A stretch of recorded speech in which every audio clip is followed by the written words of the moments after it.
اعوذ باللہ من الشیطان الرجیم بسم اللہ الرحمن الرحیم۔ اللہ کے نام سے شروع جو بہت مہربان رحم والا۔ الف لام میم۔ حروف مقطعات میں سے ہے، ان کے بارے میں یہی کہا جاتا ہے کہ اللہ اور اس کا رسول جانے، ہم تو ان کے حق ہونے پر ایمان لاتے ہیں۔ ذالک الکتاب لا ریب، وہ بلند رتبہ کتاب کوئی شک کی جگہ نہیں۔ فیہ ھدی للمتقین، فیہ اس میں ھدی ہدایت ہے، کس کے لیے؟ پرہیزگاروں کے لیے، ڈرنے والوں کے لیے۔ الذین یؤمنون بالغیب ویقیمون الصلاۃ ومما، وہ جو بے دیکھے ایمان لائیں اور نماز قائم کریں، اور رزقناہم ینفقون، ہماری دی ہوئی روزی سے ہماری راہ میں اٹھائیں۔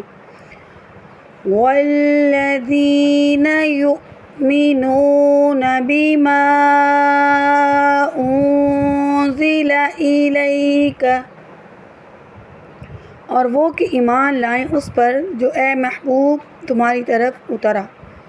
وما انزل من قبلک، اور جو تمہارے سے پہلے اترا۔ وبالآخرۃ ھم یوقنون، اور آخرت پر یقین رکھیں۔ سورہ بقرہ مدنی ہے۔ حضرت ابن عباس رضی اللہ تعالیٰ عنہ نے فرمایا، مدینہ طیبہ میں سب سے پہلے یہی سورت نازل ہوئی، سوائے آیت کے واتقوا یوما ترجعون کہ حج وداع میں بمقام مکہ مکرمہ نازل ہوئی۔ اس صورت میں 286 آیات، 40 رکوع، 6121 کلمے، 25500 حروف ہیں۔ پہلے قرآن پاک میں صورتوں کے نام نہ لکھے جاتے تھے، یہ طریقہ حجاج نے نکالا۔ ابن عربی کا قول ہے کہ سورہ بقرہ میں 1000 امر، 1000 نہی، 1000 حکم، 1000 خبریں ہیں۔ اس کے اخذ میں برکت، ترک میں حسرت ہے۔ اہل باطل جادوگر اس کی استطاعت نہیں رکھتے، یعنی جو یہ پڑھتا ہے وہ اس کا مقابلہ نہیں کر سکتے۔ جس گھر میں یہ سورت پڑھی جائے 3 دن تک سرکش شیطان داخل نہیں ہوتا۔ مسلم شریف کی حدیث میں ہے کہ شیطان اس گھر میں سے بھاگتا ہے جہاں پہ یہ سورت پڑھی جائے۔ منصور نے حضرت مغیرہ سے روایت کی ہے کہ کوئی شخص سوتے وقت سورہ بقرہ کی 10 آیاتیں پڑھے گا، قرآن شریف کو نہ بھولے گا۔ وہ آیتیں یہ ہیں، یہ 4 آیتیں اول کی، 1 آیت آیت الکرسی، 2 اس کے بعد کی، اور 3 آیات آخری۔ مسئلہ طبرانی اور بہقی۔ حضرت ابن عمر سے روایت ہے کہ حضور نبی کریم صلی اللہ علیہ وسلم نے فرمایا، میت کو دفن کر کے قبر کے سرہانے سورہ بقرہ کے اول کی آیتیں اور پاؤں کے آخر کی طرف آخر کی آیتیں پڑھو۔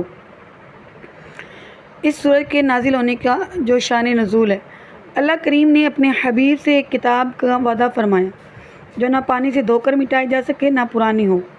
جب قرآن پاک نازل ہوا تو فرمایا ذالک الکتاب، کہ وہ کتاب موعود یہ ہے۔ ایک قول یہ ہے کہ اللہ تعالیٰ نے بنی اسرائیل سے ایک کتاب نازل فرمانے اور بنی اسرائیل میں سے ایک رسول بھیجنے کا وعدہ فرمایا۔ جب حضور نے مدینہ طیبہ کو ہجرت فرمائی جہاں بکثرت یہود رہتے تھے تو الف لام میم ذالک الکتاب نازل فرما کر اس وعدے کو پورا ہونے کی خبر دی۔ اسی طرح سے الف لام میم صورتوں کے اول جو حروف مقطعات آتے ہیں ان کی خبر دی، اور نسبت قول ہے راجح یہی ہے کہ وہ اسرار الہی اور متشابہات میں سے ہیں۔ ان کی مراد اللہ اور رسول جانے، ہم ان کے حق ہونے پر ایمان لاتے ہیں۔ اس لیے کہ شک اس میں ہوتا ہے جس پر دلیل نہ ہو۔ قرآن پاک ایسی واضح اور قوی دلیلیں ہیں کہ جو عاقل منصف کو اس کتاب الہی کے حق ہونے پر یقین پر مجبور کرتی ہے۔ تو یہ کتاب کسی طرح قابل شک نہیں۔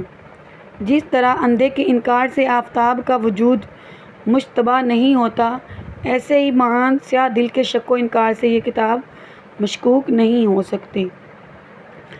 ہدی للمتقین، اگرچہ قرآن کریم کی ہدایت ہر ناظر کے لیے عام ہے، مومن ہو یا کافر، جیسا کہ آیات میں فرمایا کہ ہدایت لوگوں کے لیے، لیکن چونکہ انتفاع اس سے اہل تقویٰ کو ہوتا ہے، اس لیے ہدی للمتقین ارشاد ہے، جیسے کہتے ہیں بارش سبزہ کے لیے ہے، یعنی وہیں یہ سبزہ اگتا ہے جو اس کے لیے زمین ہموار رکھتا ہے۔